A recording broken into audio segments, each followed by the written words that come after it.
¿Cómo está Juan Felipe? María Alejandra, Esteban, Ricardo, Juan Jacobo, Juan Felipe, buenos días. ¿Cómo les va?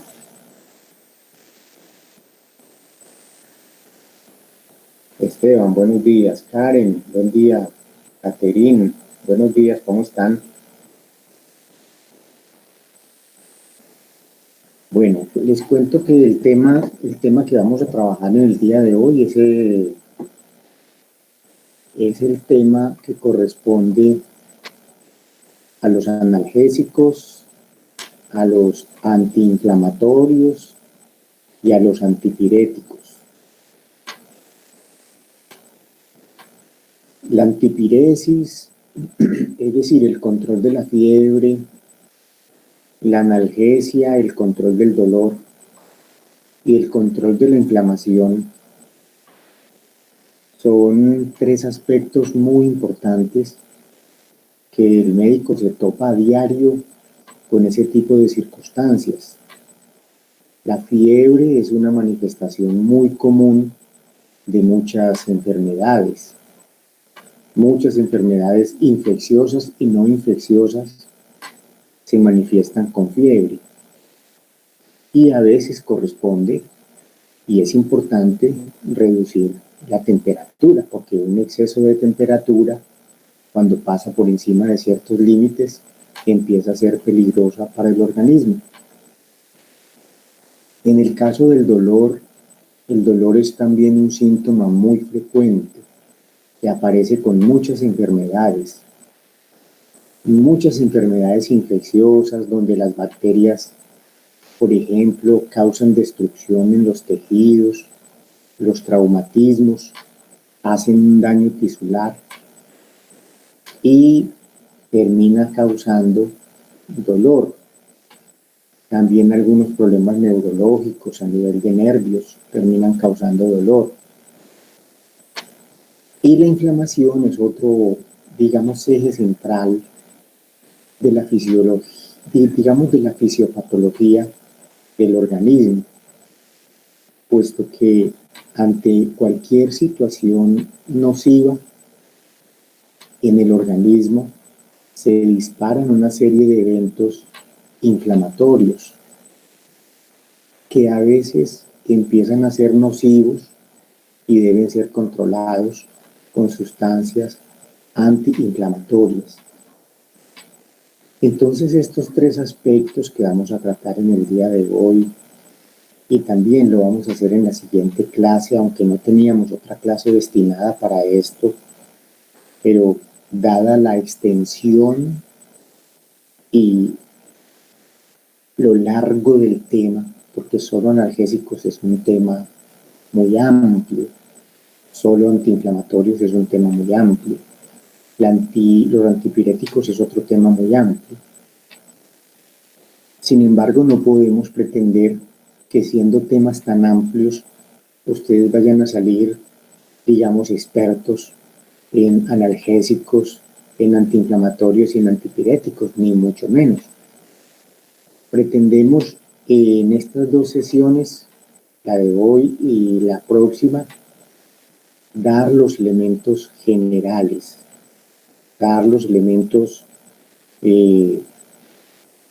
digamos, amplios y generales con respecto a cada uno de estos temas. Y nos vamos a centrar,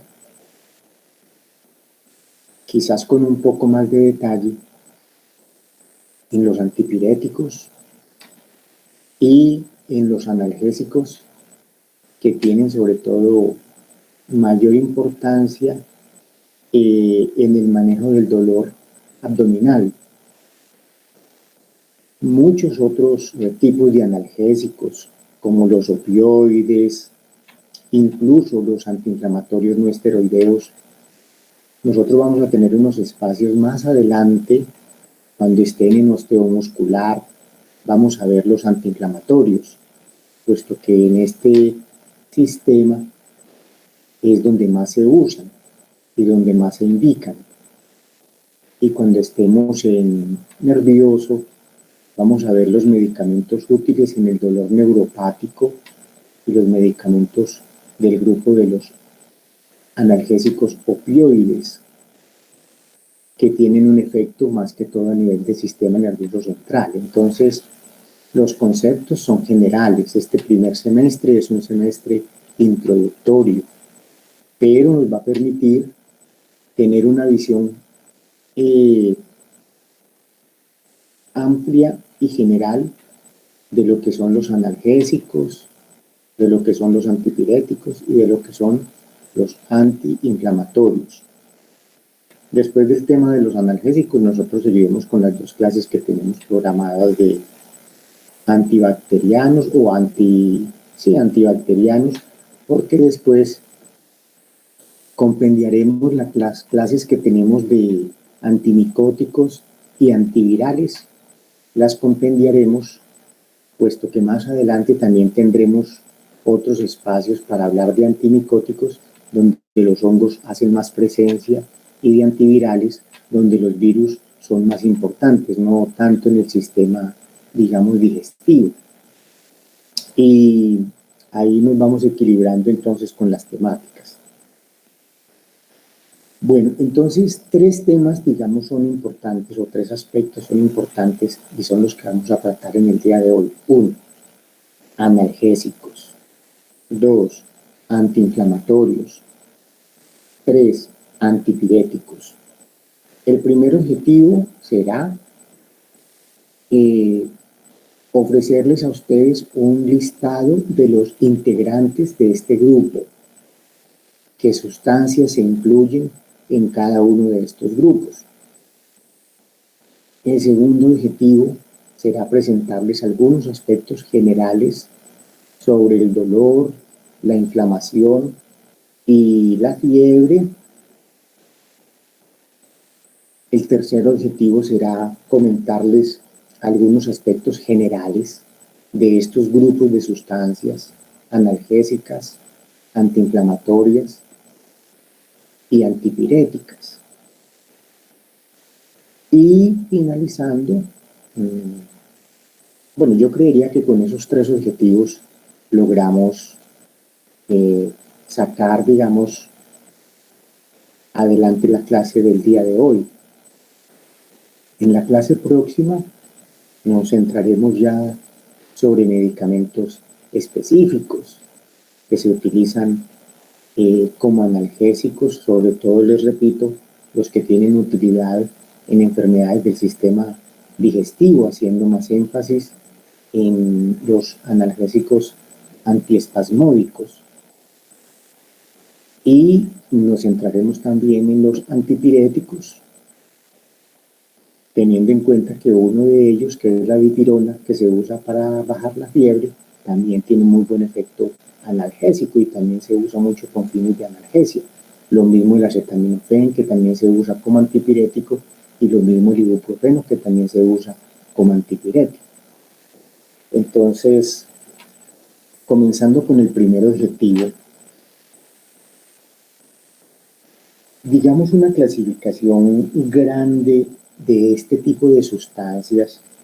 En el caso de los analgésicos, nosotros podemos dividirlos en dos grandes grupos, que son los analgésicos opioides y los analgésicos no opioides, siendo analgésicos aquellas sustancias que se usan para el control del dolor.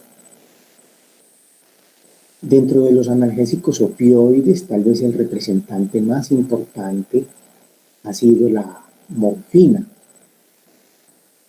Y dentro de los analgésicos no opioides, nosotros tenemos algunos grupos o subgrupos, si se quiere.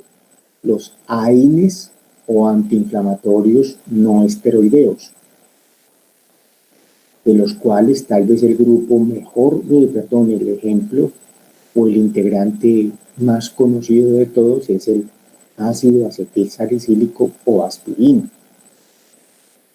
También son analgésicos no opioides, por ejemplo, los esteroides o antiinflamatorios esteroideos. También son analgésicos los antiespasmódicos. El ejemplo más conocido de antiespasmódicos es el butilbromuro de ioxina, también llamada buscapina. Hay algunas otras sustancias que por actuar sobre algunos elementos de la inflamación también tienden a tener un efecto ligeramente analgésico. Y dentro de los analgésicos de los grupos no opioides hay unas sustancias que se denominan adyuvantes o que ayudan a las sustancias propiamente analgésicas a controlar el dolor. Los ejemplos más importantes de adyuvantes son algunos antidepresivos, sobre todo la amitriptilina, y algunos anticonvulsivos, sobre todo la pregabalina y la carbamazepina. Ese es como el concepto más general de los integrantes del grupo de los analgésicos. Con respecto a los antiinflamatorios, estas sustancias Anagibi, los últimos hablamos de los adyuvantes de los analgésicos. Vuelvo y le repito, los analgésicos nosotros los podemos, digamos, tenemos dos grupitos grandes. Los opioides, ejemplo morfina, y los no opioides, donde están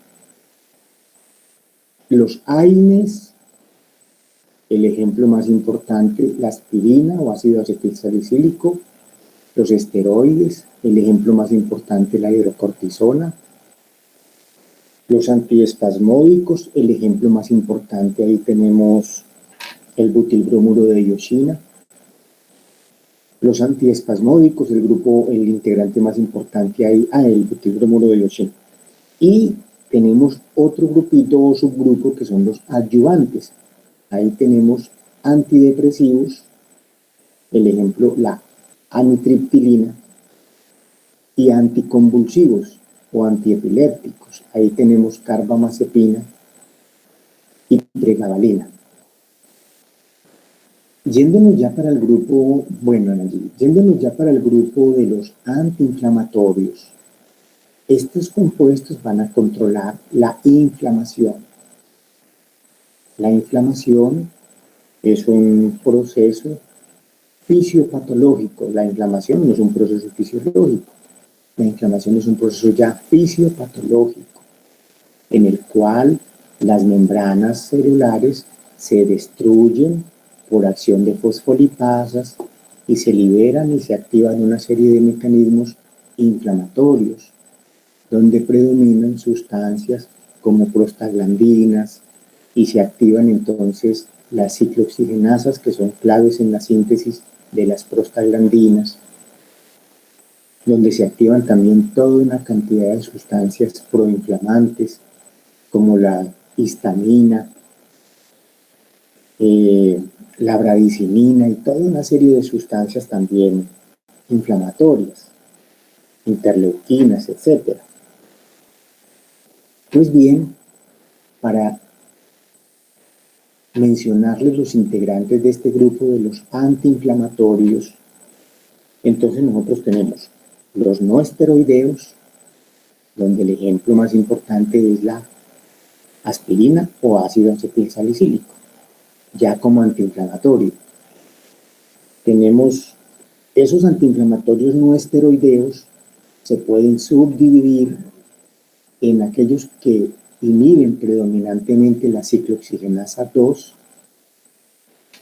ejemplo, celecoxib y meloxicam, son inhibidores mucho más selectivos de la ciclooxigenasa 2, y los inhibidores no selectivos de las ciclooxigenasas, que tienden a bloquear en parte la ciclooxigenasa 1 y en parte también a la ciclooxigenasa 2. No muestran una selectividad particular. Ejemplos de estos inhibidores no selectivos de las ciclooxigenasas que son antiinflamatorios, ahí tenemos la aspirina, tenemos el ibuprofeno, tenemos el diclofenaco, tenemos el ketoprofeno y otros.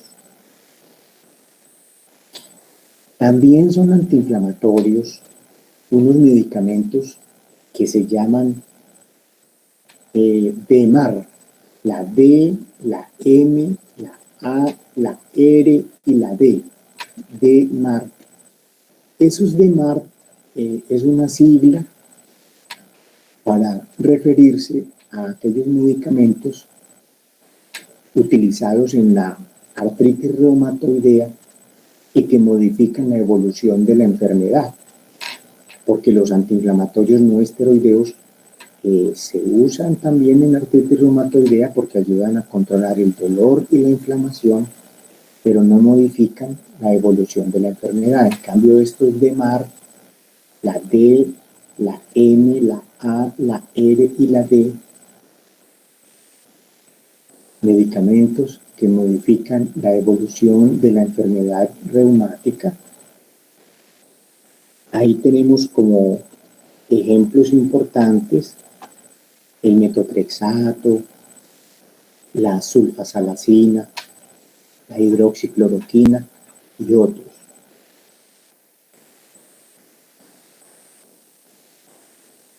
El tercer grupo son entonces los antipiréticos. Dentro del grupo de los antipiréticos, nosotros tenemos sobre todo aquellas sustancias que se utilizan para el manejo de la fiebre. La fiebre es una reacción que hace un organismo vivo, específicamente el organismo humano, en respuesta a estos procesos que lesionan tejidos. Con las lesiones tisulares se empiezan a liberar algunas sustancias que son pirógenas, es decir, que aumentan la temperatura corporal y que alteran, digamos, la actividad de los núcleos hipotalámicos asociados al control de la temperatura, por ejemplo, el núcleo preóptico. Y a veces establecen el punto de control de la temperatura en un nivel superior a los 37, 37,3 grados centígrados, que es lo normal. Y el organismo empieza a presentar entonces una temperatura mayor y se cree que esa mayor temperatura con la que empieza a funcionar el cuerpo fisiológicamente se produce para proteger al organismo mientras se mantenga en unos niveles que no sean peligrosos. Esas temperaturas que se incrementan por encima de 38, 38,5 hasta 39 grados, se considera que pueden ser protectoras para el organismo, puesto que cuando esta temperatura es mayor a la normal, todas las actividades fisiológicas se ven aceleradas. Las células tienen una mayor actividad metabólica, las enzimas tienen una mayor actividad, todos los procesos de defensa a nivel inmunológico se activan, la movilidad de las células defensivas del cuerpo es mucho mayor a estas temperaturas un poco mayores a la normal. Y por eso se considera que unos aumentos en la temperatura dentro de ciertos límites y dentro de ciertos rangos que no sean peligrosos para el cuerpo pueden ser protectores. Incluso se ha llegado a pensar que neutralizar totalmente el incremento de la temperatura puede llegar a ser contraproducente. Antes se pensaba que los analgésicos se debían dar para mantener una temperatura completamente normal. Parece que el concepto está cambiando y la idea es bajar la temperatura y permitir que el organismo esté un poco más cómodo con ese incremento térmico sin suprimirla totalmente. Porque si la temperatura es un proceso de defensa, neutralizarlo pudiera ser contraproducente.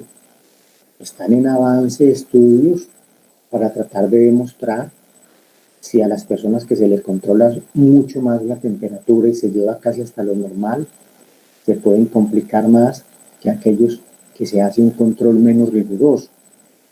Y también se están haciendo estudios a ver si eso influye en la mortalidad, en pacientes sépticos, qué pasa. De suerte que pareciera que la temperatura es un proceso, digamos, es la fiebre, es un proceso de defensa que es mejor no suprimirlo totalmente. Dentro de los antipiréticos hay sobre todo tres sustancias que son las que tienen hoy un lugar ganado como antipiréticos. Ahí tenemos el acetaminofén, tenemos la dipirona y tenemos el ibuprofeno. Esas son tal vez las tres sustancias que tienen más aceptación a nivel mundial y académicamente hablando para el control de la temperatura corporal anormal. Bueno, yéndonos un poco ya más en detalle con respecto a los integrantes, entonces son integrantes del grupo de los analgésicos opioides. Ahí tenemos, por ejemplo, los voy simplemente a mencionar. Hoy no los vamos a clasificar y a subclasificar. Eso lo veremos mucho más en detalle cuando estemos en el sistema nervioso. Ahora será importante subclasificarlos porque los opioides se pueden subclasificar, por ejemplo, dependiendo de la potencia, es decir, dependiendo de la dosis que requiera para producir un efecto.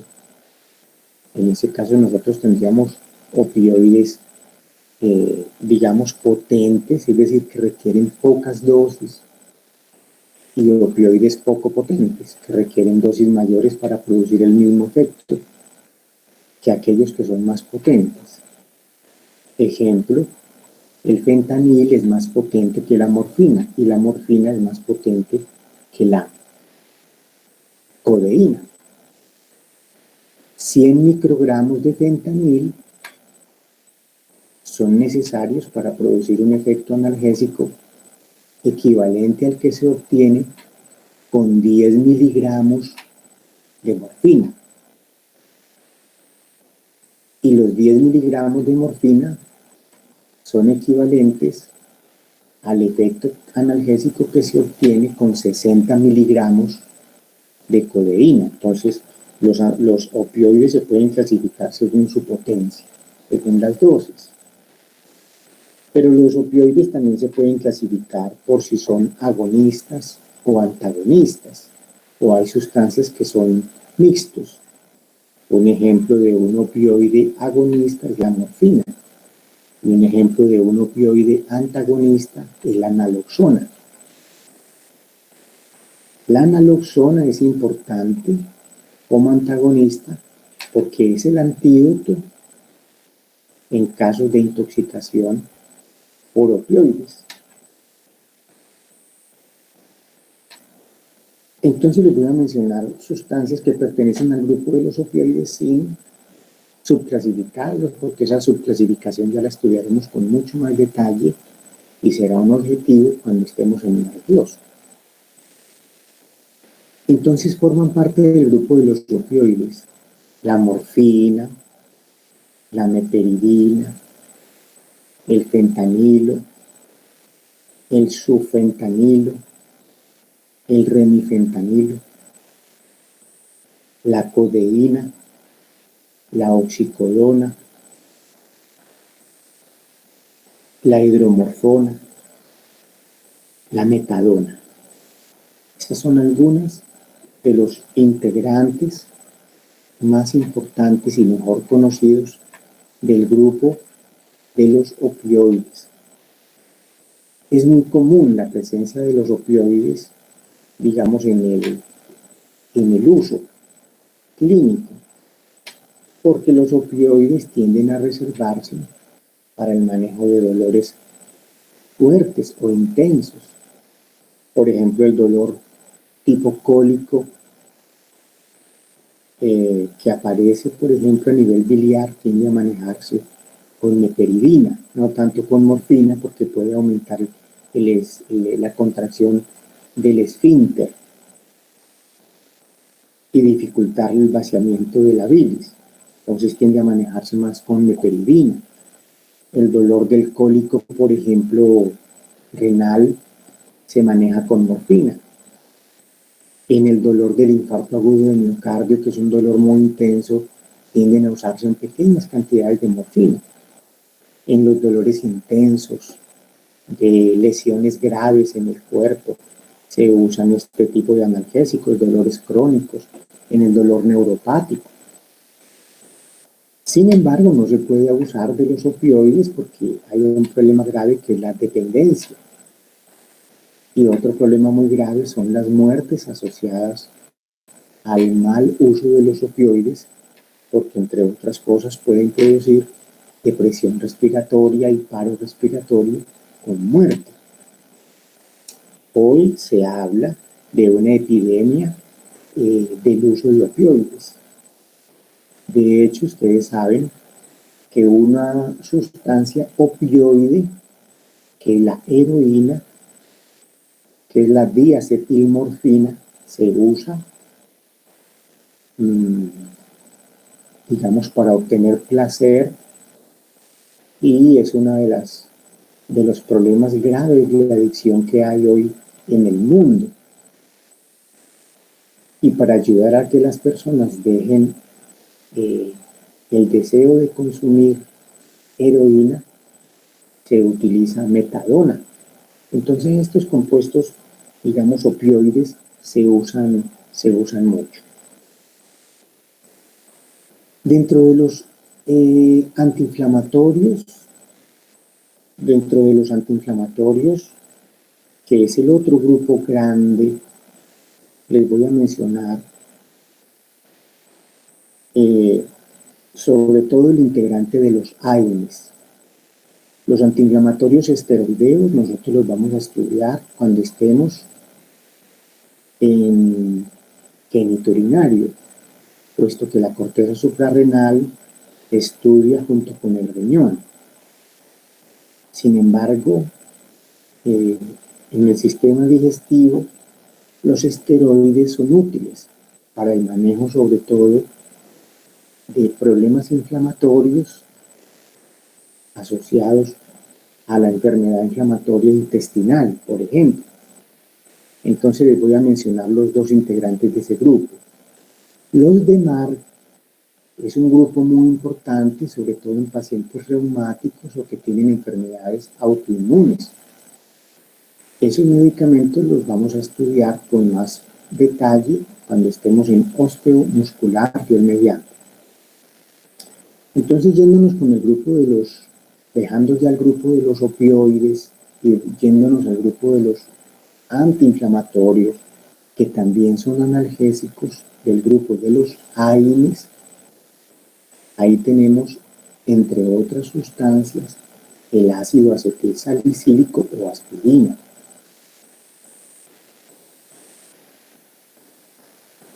Tenemos el ibuprofeno, tenemos el diclofenaco, tenemos el ketoprofeno, tenemos el meloxicam, tenemos el celecoxib, tenemos el piroxicam, tenemos la nabumetona, tenemos la nimesulida, tenemos la indometacina, como agentes, digamos, más importantes y representativos de este grupo de antiinflamatorios no esteroideos.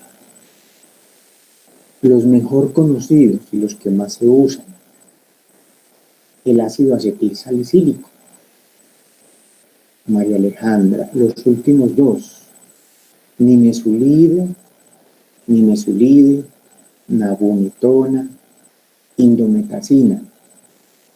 Tal vez esos fueron los últimos tres que mencioné. ¿Cuáles son los agentes mejor conocidos de este grupo? Bueno, María Alejandra, ¿Cuáles son los agentes mejor conocidos de este grupo? Tenemos el ibuprofeno, se usa mucho, y el diclofenaco, se usa mucho.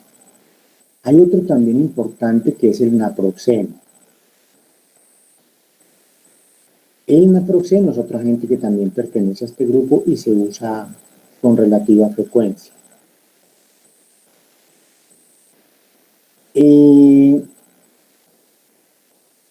con respecto a los antipiréticos, nosotros tenemos sobre todo tres integrantes, que son el acetaminofén,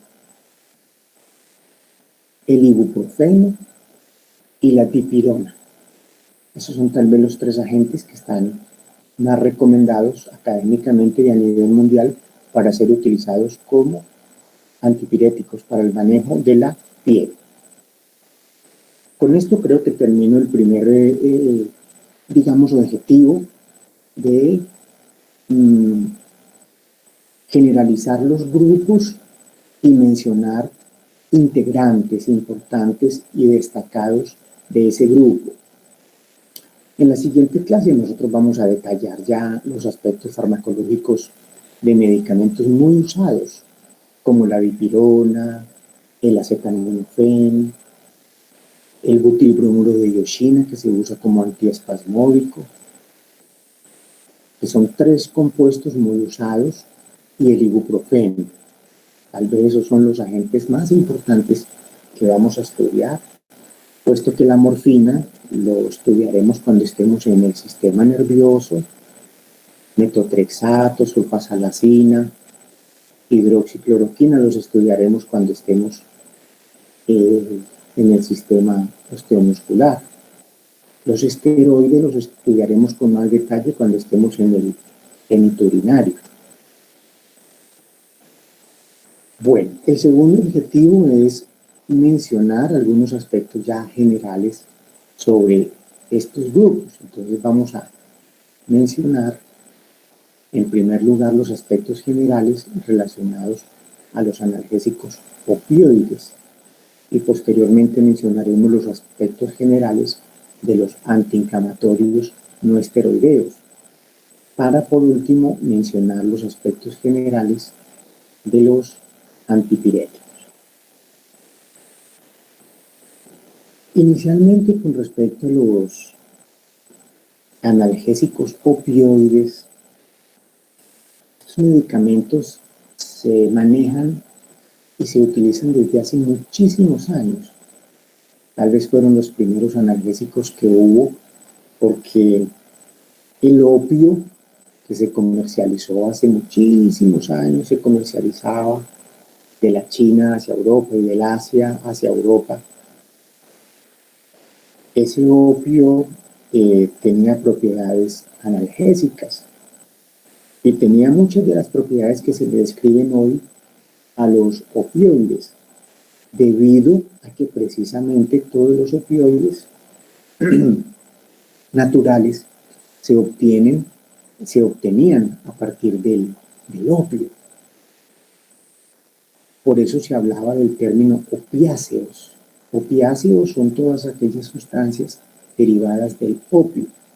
El opio es una sustancia obtenida de una planta.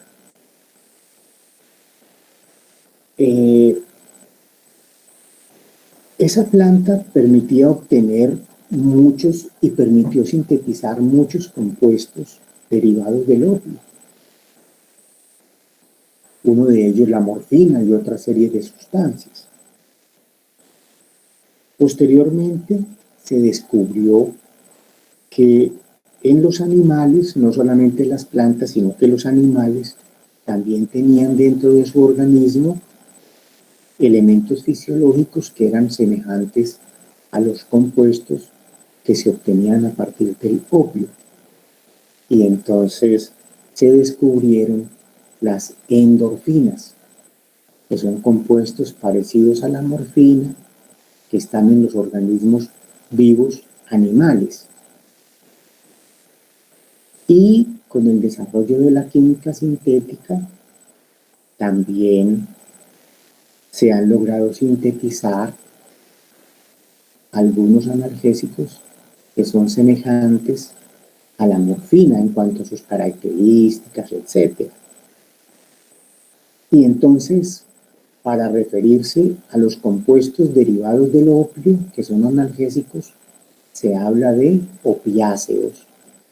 Y para referirse a todas las sustancias que son semejantes a la morfina, que comparten muchas de sus propiedades, pero que se originan, bien sea a nivel vegetal, a nivel animal, o se obtienen por vías sintéticas, entonces se utiliza el término de opioides. Por lo tanto, opioide es el término para referirnos a todas las sustancias parecidas a la morfina o semejantes a ella, que se obtienen bien sea de fuentes vegetales, animales o por química sintética. En general, los opioides son sustancias, digamos, que tienen amplias indicaciones, no solamente en el manejo del dolor, también, por ejemplo, en anestesia, ellas se usan. Muchos procedimientos anestésicos se hacen con sustancias que tienen efectos sedantes y con sustancias que tienen propiedades analgésicas. Es común, por ejemplo, administrar fentanil o fentanilo en infusión mientras el paciente está sometido al procedimiento quirúrgico. Es lo que se llama la neuroleptoanalgesia o la neuroleptoanestesia. Aparte de que los analgésicos opioides tienen gran utilidad, sobre todo en dolores fuertes.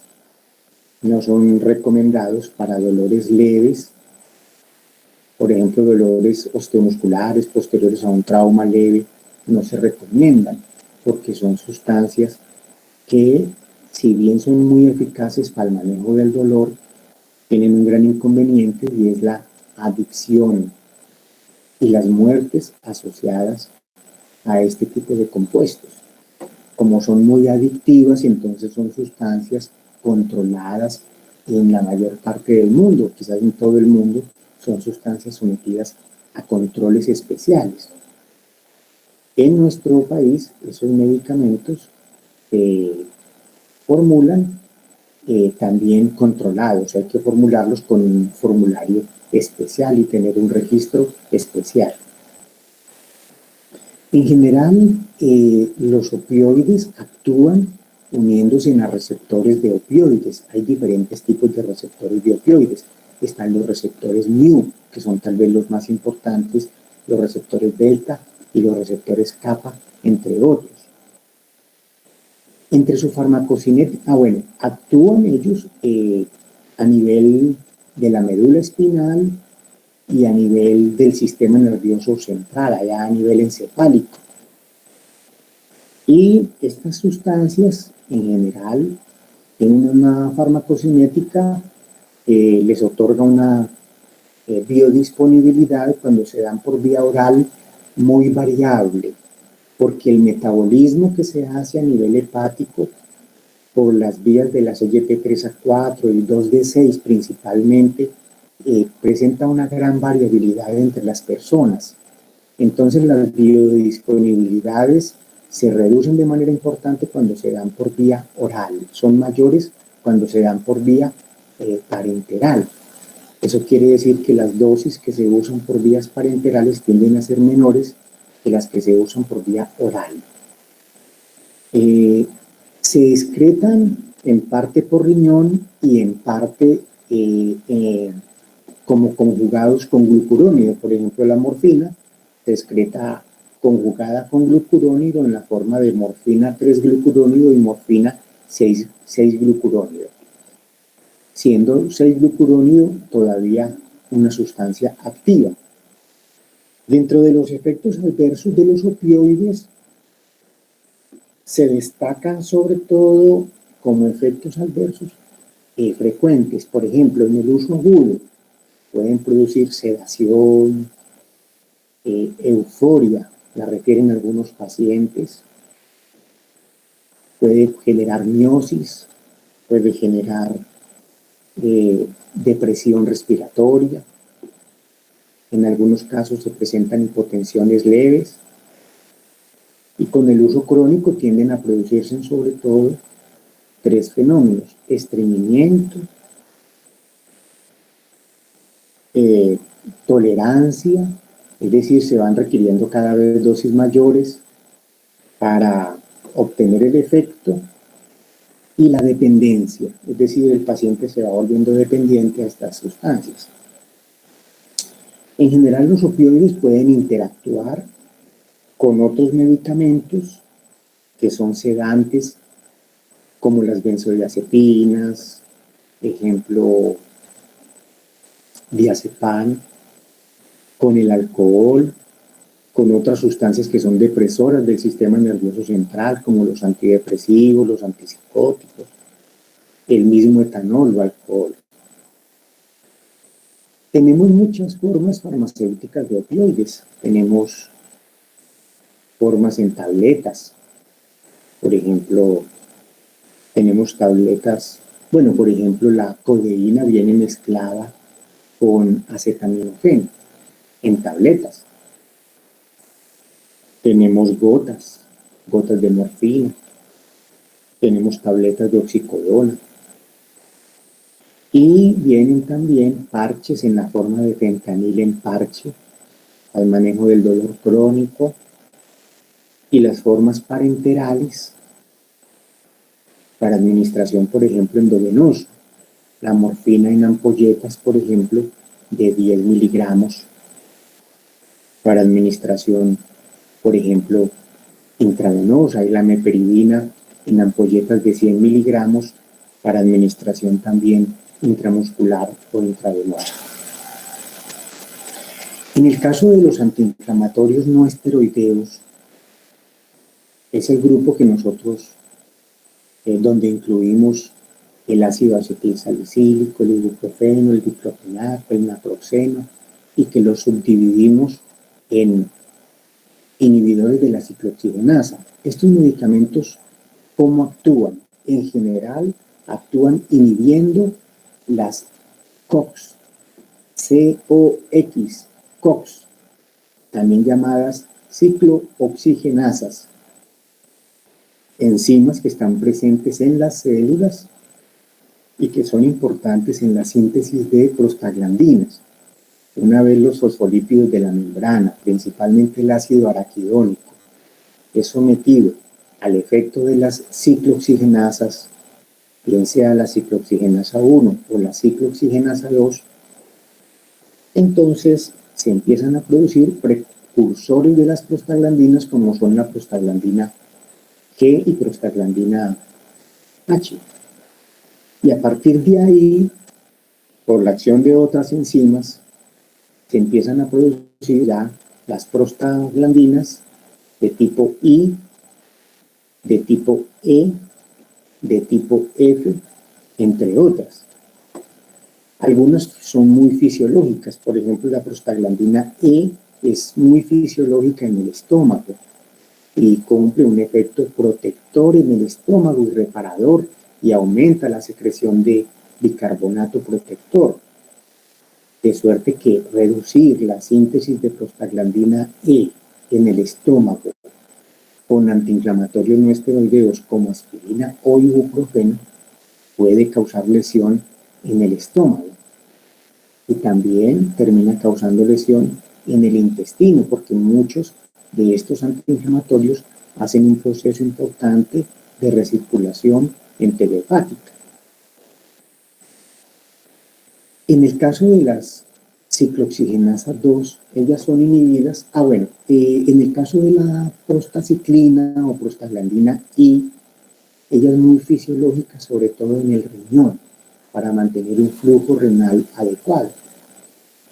De suerte que cuando se bloquean las ciclooxigenasas y no hay síntesis de prostaciclina o prostaglandina I, el riñón empieza a producir o a sufrir una lesión. que puede causar una insuficiencia renal aguda o un daño renal crónico. Mucho más si se asocia a otros medicamentos que pueden también causar lesión renal. En el caso de los inhibidores de la prostaglandina, de la formación de prostaciclina o prostaglandina I,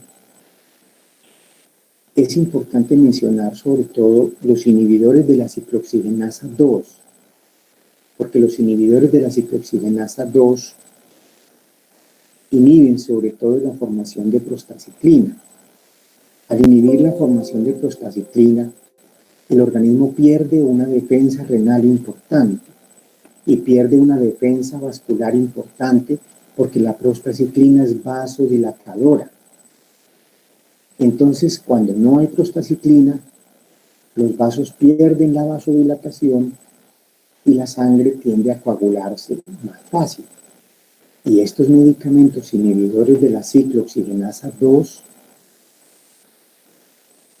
como el celecoxib, meloxicam, tenoxicam, piroxicam, son medicamentos que tienen riesgos trombogénicos, es decir, tienden a formar trombos y esos trombos pueden aparecer en relación con la dosis y pocos días después de haber comenzado a utilizar estos medicamentos.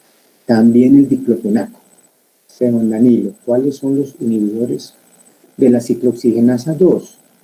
Celecoxib, meloxicam, celecoxib, los que están ahora, porque les cuento la historia del rofecoxib. Fue uno de los medicamentos que más se usó de este grupo y se usó exageradamente para muchos problemas y en muchos trastornos. Y los pacientes que más tienen riesgos de hacer esos problemas trombóticos son los que tienen problemas cardiovasculares de base o patologías que afecten el sistema cardiovascular, sobre todo la diabetes, la hipertensión, los que tengan insuficiencias cardíacas. Entonces, muchos pacientes murieron al principio del 2000, de la década del 2000 a 2010, en esa década, murieron pacientes por consumir rofecoxib, víctimas de infartos agudos de miocardio. El rofecoxib se retiró, sigue el celecoxib en el mercado, el meloxicam, pero son medicamentos que se sabe que comparten con ellos ese gran peligro. ¿Por qué se usaron tanto? Porque se creyó que al inhibir la ciclooxigenasa 2, que es una ciclooxigenasa que aparece más que todo en los tejidos inflamados, respetaba la ciclooxigenasa 1 y no generaba daño gástrico. Pero no se sabía del riesgo trombótico y se demoraron mucho en tomar medidas para ser retirada del mercado y murieron muchos pacientes a nivel del mundo por el uso de esta sustancia. En general, los AINES, entonces, ya decíamos, farmacodinámicamente actúan inhibiendo las ciclooxigenasas. Como se inhiben las ciclooxigenasas, el ácido araquidónico en casos de procesos inflamatorios empieza a ser metabolizado por la vía de las lipooxigenasas. Y eso va a generar la aparición de leucotrienos, que son sustancias inflamatorias a nivel pulmonar, de suerte que en pacientes que usen AINES pueden aparecer procesos pulmonares inflamatorios debido al bloqueo de las ciclooxigenasas y mayor actividad de las lipooxigenasas. Farmacocinéticamente, estas sustancias se administran en principio y principalmente por vías orales.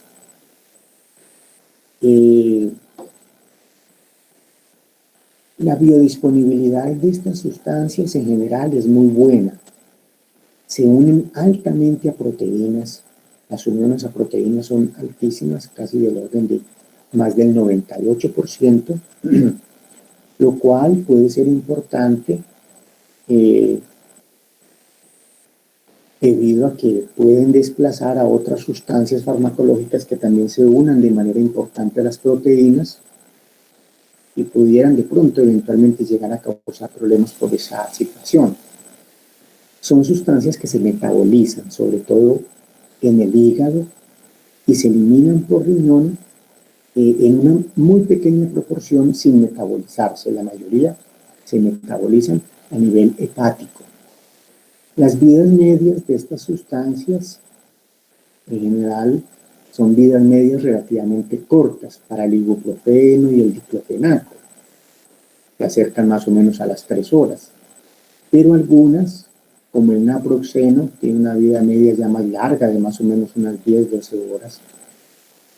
Y el meloxicam también tiene una vida media larga de más o menos unas 20 horas.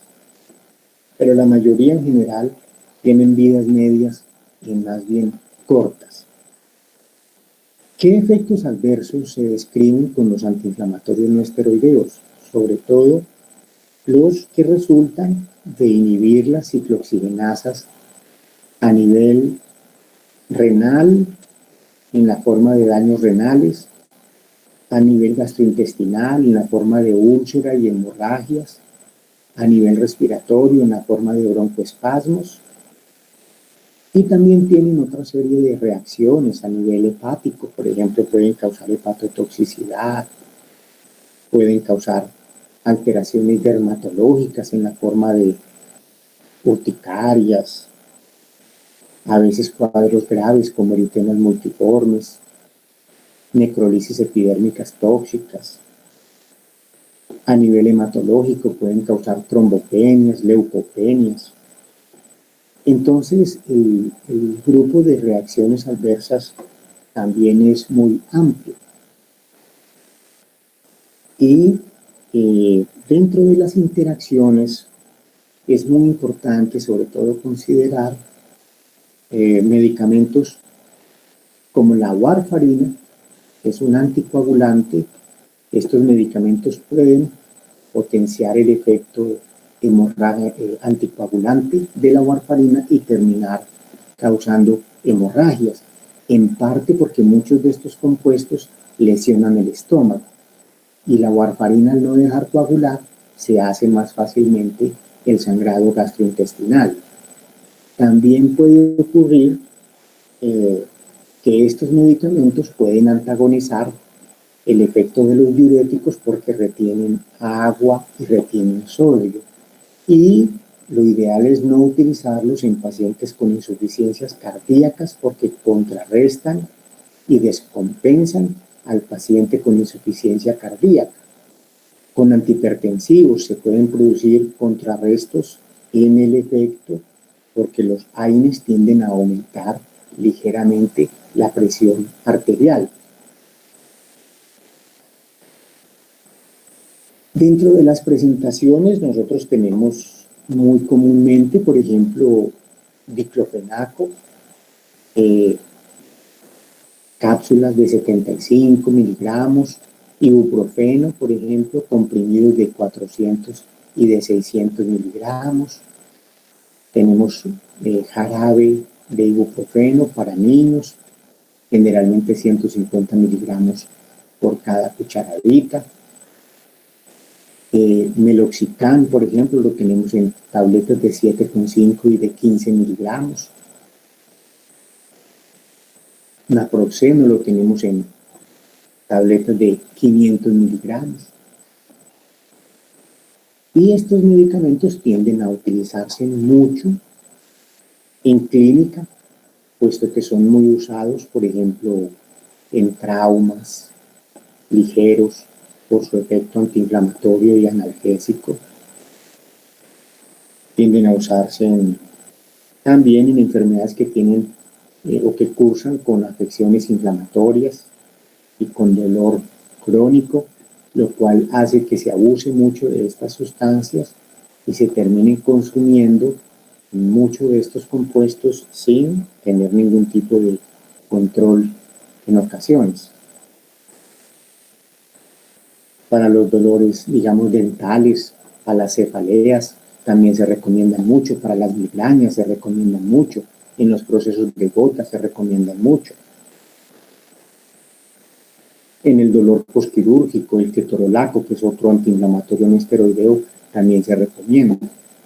Entonces estos compuestos en realidad se usan mucho y ellos son, a diferencia de los opioides que son controlados, algunos de ellos son medicamentos OTC, de venta libre, venta sin receta, lo cual les da mucho más peligro y les genera, digamos, un potencial epidemiológico mucho más alto y dañino. Si ustedes observan, muchos de estos compuestos se promocionan, digamos, en la radio, en la televisión, incluso para situaciones en las cuales es cuestionable su uso.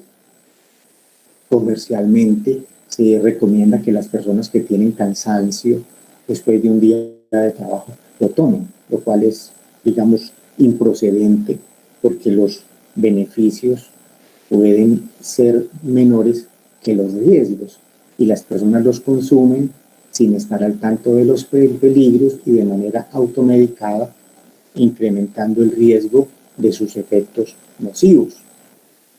Entonces, son cosas que no son las más adecuadas, pero se hacen y son muy contraproducentes.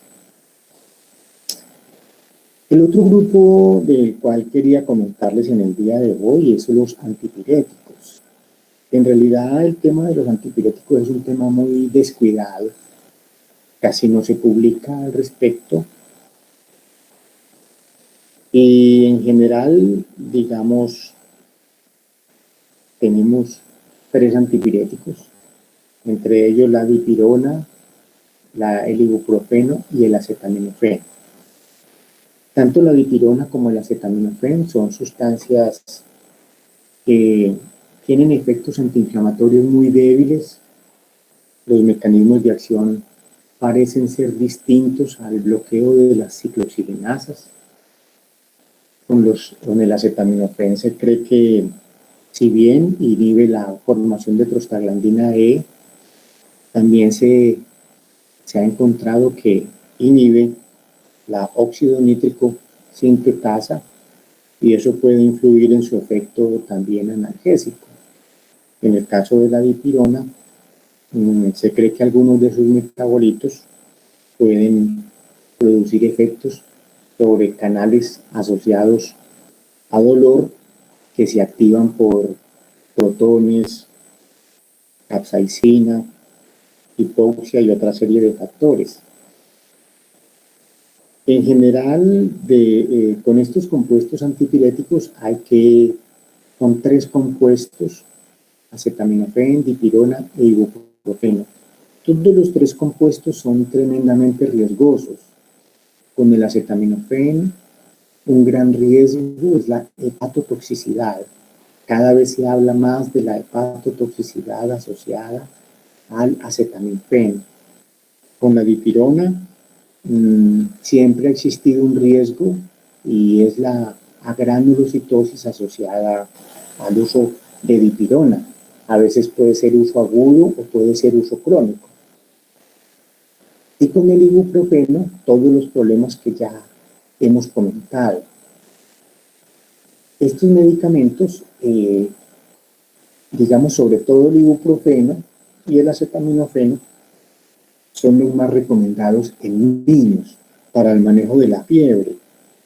Con respecto a la dipirona, bueno, y son los 2 más aceptados en el mundo, porque respecto a la dipirona, ella en muchos países no se usa, no está autorizado el uso de la dipirona porque es un medicamento que tiende a causar ese efecto adverso grave y del cual también se han descrito cuadros anafilácticos, hemorragias digestivas y otra serie de procesos graves, por lo cual en muchos países no se usa y está retirada del mercado.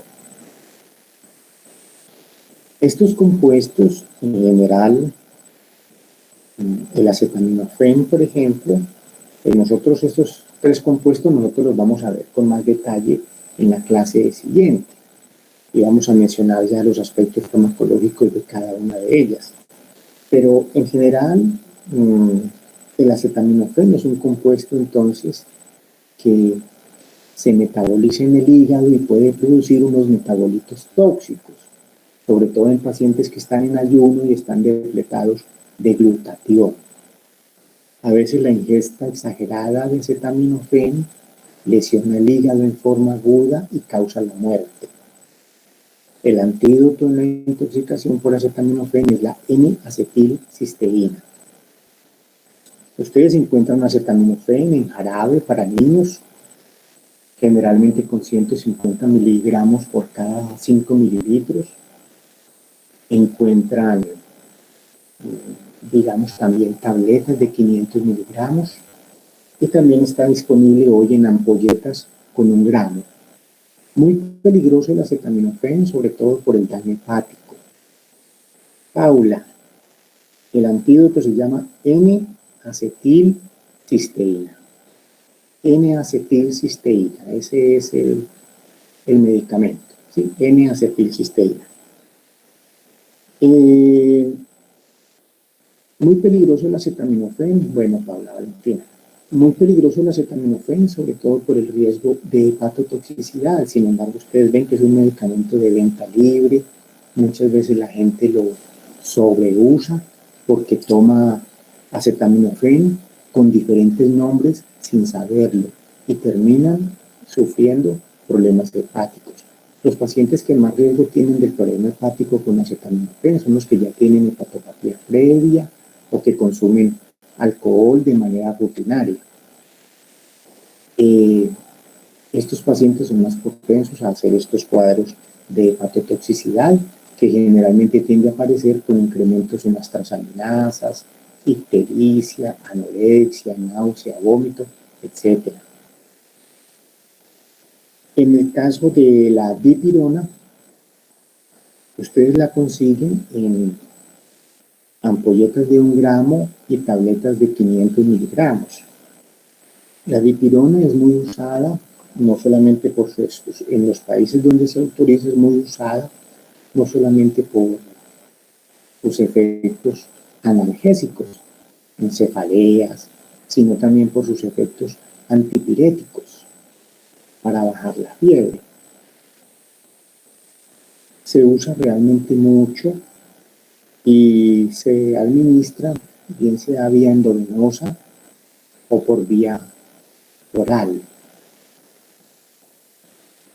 En general, la dipirona entonces es un medicamento que tiene efectos adversos muy serios, debe ser formulada y controlada la formulación y debería ser el seguimiento, se debe hacer un seguimiento con cuadro hemático para detectar una posible agranulocitosis. Con respecto a la dipirona es muy importante no combinarla con otros medicamentos que también se sabe que causan la granulocitosis, como son los antineoplásicos, la clozapina, que es un antipsicótico, etc. Bueno, la idea hoy era hacer una clase relativamente corta. Le pedí un permiso al otro profesor para que nos facilitara este espacio y el compromiso fue que hiciéramos una clase más bien corta para él poder comenzar también pronto con ustedes, de suerte que con esto creo que hemos cumplido el objetivo general del día de hoy, que era presentarles los aspectos generales del grupo de los analgésicos, del grupo de los antiinflamatorios y del grupo de los antipiréticos. También mencionar la mayoría de integrantes de cada uno de estos grupos, presentarles los aspectos farmacológicos más generales a manera de introducción y referirnos a algunos aspectos también generales y básicos de algunos de los medicamentos de estos grupos. Creo que con eso hemos cumplido el objetivo del día de hoy. en la próxima clase. Entonces vamos a referirnos ya con más detalle a la farmacología de algunos medicamentos en especial, sobre todo dipirona, acetaminofén, ibuprofeno, que son 3 medicamentos que se usan mucho como analgésicos, también se usan mucho como antipiréticos, también la dipirona se usa como antiinflamatorio y bueno, más que todo antiespasmódico, también tiene muy buen efecto. El ibuprofeno se usa mucho también como antiinflamatorio y antipirético, y el acetaminofén se usa mucho también como analgésico y antipirético con poca propiedad antiinflamatoria. Y también trabajaremos el butilbromuro de dioxina, que es un medicamento antiespasmódico. La aspirina, por ejemplo, hoy tiene una gran utilidad como antiagregante. Disminuye la agregación de las plaquetas y reduce la formación de trombos. La aspirina ustedes la estudiarán cuando estén en cardiopulmonar, puesto que ahí tiene, digamos, su mayor utilidad y ahí la tendrán que estudiar mucho más a fondo. Se usan dosis mucho más pequeñas, generalmente de 100 miligramos al día, y en realidad la aspirina ya como antipirético, que se usó hace mucho tiempo, incluso como analgésico, ya no se usa tanto, ni como antiinflamatorio, ha sido, digamos, relegada por los otros AINES como ibuprofeno y diclofenaco. Sin embargo, con el ibuprofeno y con el diclofenaco también se han descrito cuadros trombóticos cuando se usan de manera crónica para el manejo.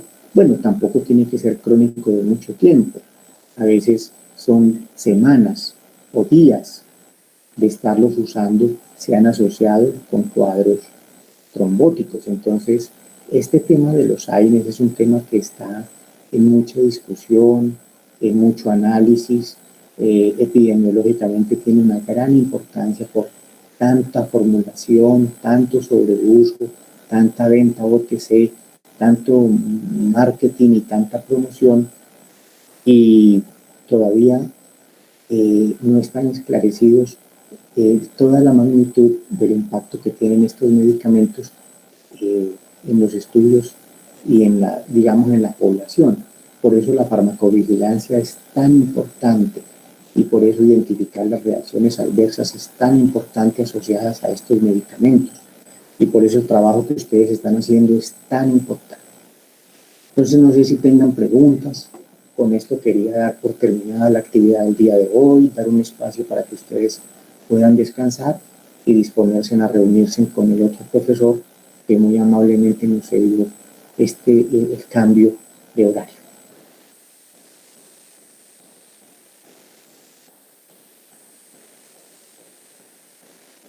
Bueno, Esteban, Juan Francisco, ustedes también muchas gracias. A Nayini, que estén muy bien. Buena mañana, Caterina, Natalia, María Alejandra, Karen, Ricardo, Mariana, Juan Felipe. Bueno, muy bien, María Alejandra, Juan Jacobo, Valentina, a ustedes también, Claudia Lorena. Entonces, muy buena mañana, que acaben de aprender muchas cosas. Me desconecto, adiós, adiós.